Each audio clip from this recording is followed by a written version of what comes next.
felt that was a missed opportunity there tonight? Yeah, it felt a little bit like Cape Town, to be honest, where we got behind, fought our way back, had a kick to go ahead with 10 to go. This time we scored a try. To be 2 down with, into that last 10 minutes, then you're in the mix. And so, it's disappointing for sure. Yeah. Joe, you said before the game you wanted a free-flowing contest. There were 25 penalties blown. What did you think of that? Yeah, we're disappointed that we were penalised 15 times, and we've got to be better than that. We'll have a good close look at them,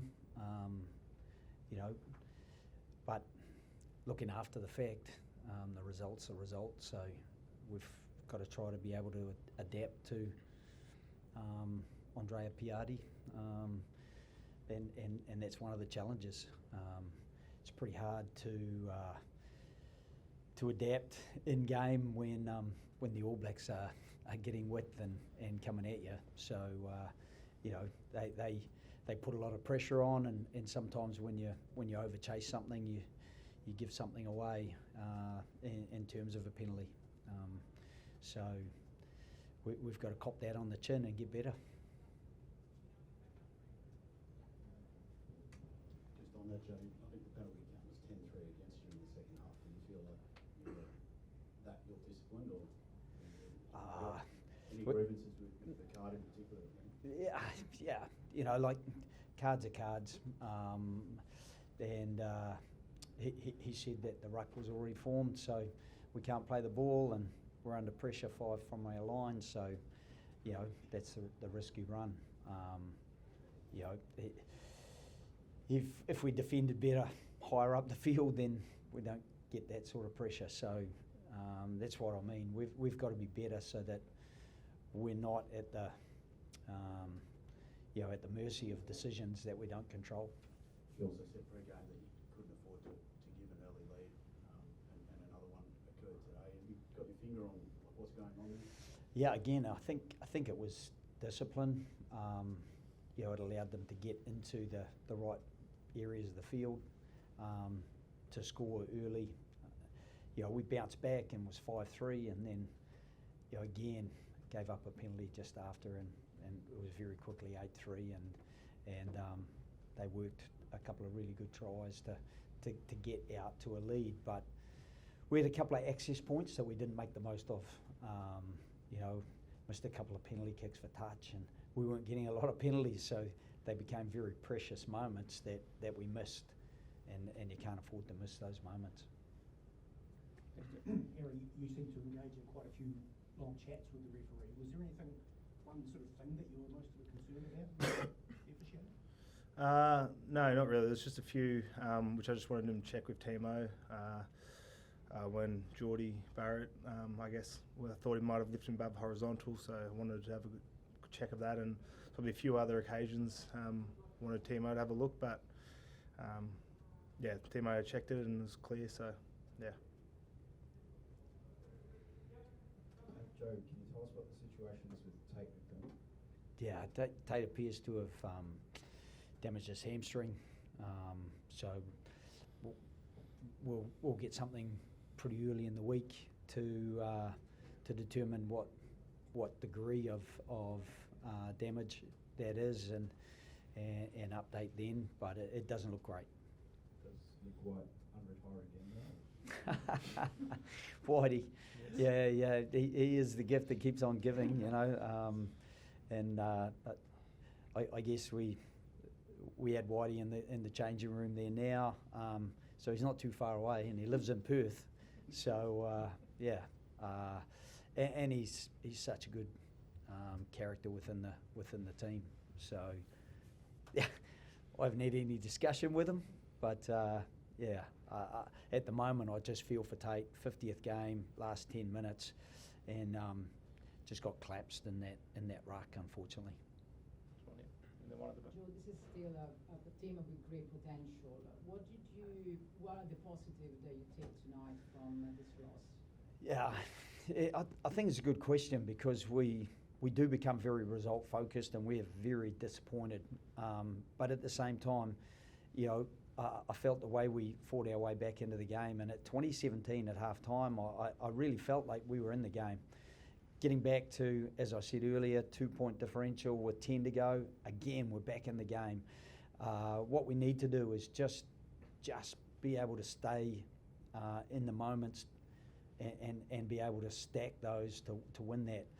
I think we missed a penalty kick for touch, and the All Blacks on the back of that got a few penalties. I think we got penalised carrying inside the 22 in that second half. Lenny Ikato tripped over one of our players, and it was pretty hard to get the clean out as the tackler was there, but they were very quickly on the ball, and fair play to them. But on the back of that, they strung a few penalties together, and that's what we can't afford to do, to give them access and then invite them closer and invite them closer again, because they're too good for that. They have a number of outstanding players who challenge us every time they carry the ball, and I thought they played with good width at times today. I thought they probably won the aerial battle today as well, which gave them a bit of access as well.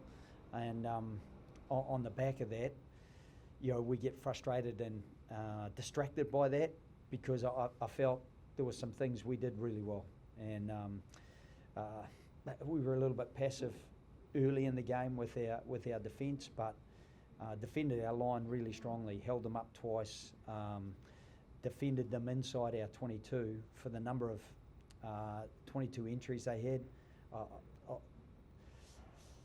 I'd admire the way that we stuck at our task. Harry, obviously the Winslows no longer within reach, but do you feel there's enough there to refocus as you get to it?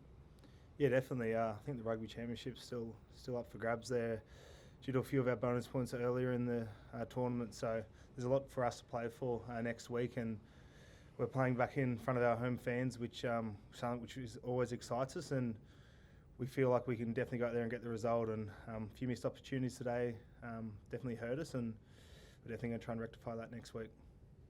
At the back with me. Sorry. Joe, just looking into next week, Will Skelton, Rob Valentini, Tom Liner, give us a bit of update on players you might get back? Yeah, those three guys should be available to play. Obviously, you know,